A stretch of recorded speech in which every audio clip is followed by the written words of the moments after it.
জুলাই গণঅভ্যুত্থানের বর্ষপূর্তি উপলক্ষে যশোর ইসলামী আন্দোলন বাংলাদেশ জেলা শাখার আয়োজনে সমাবেশ, গণমিছিল ও দোয়া মাহফিল অনুষ্ঠিত হয়েছে।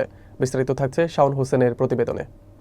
মঙ্গলবার বিকেলে যশোর মণিহারে আয়োজিত সমাবেশে সভাপতিত্ব করেন ইসলামী আন্দোলন যশোর সদর থানার সভাপতি আলহাজ আব্দুল মতিন বিশ্বাস।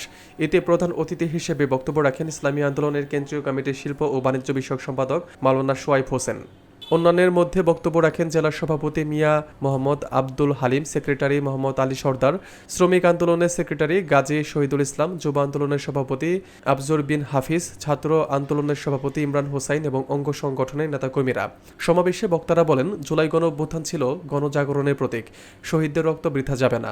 বক্তারা ইসলাম ও গণতন্ত্র প্রতিষ্ঠায় ঐক্যবদ্ধ থাকার আহ্বান জানান। পরে মণিহার থেকে দরাটানা ভৈরব চত্বর পর্যন্ত একটি বিশাল গণমিছিল বের হয় এবং শেষে শহীদদের আত্মার মাগফিরাত কামনায় দোয়া অনুষ্ঠিত হয়।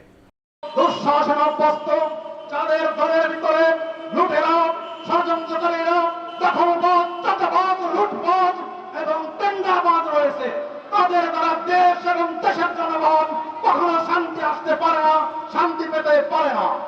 আমরা ৭১ পরবর্তী বিভিন্ন সময় আমরা দেখেছি এই বাংলাদেশ যারা শাসন করেছেন তাদের অত্যাচার, শোষণ, নির্যাতন, নিষ্পেষণ, নিপীড়নের কারণে আজ আবার বৃদ্ধ বনিত আল্লাহর দরবারে ফরিয়াদ করতেছে, আল্লাহ আমাদের কাছে একজন সৎ ন্যায়পরায়ণ বাচ্চার আবির্ভাব ঘটান।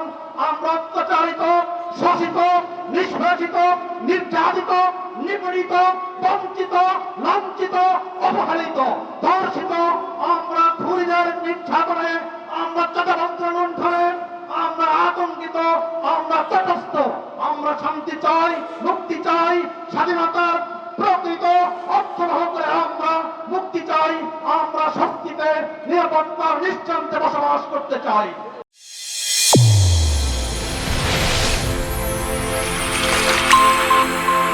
চ্যানেল A1 হৃদয়ের স্পন্দন।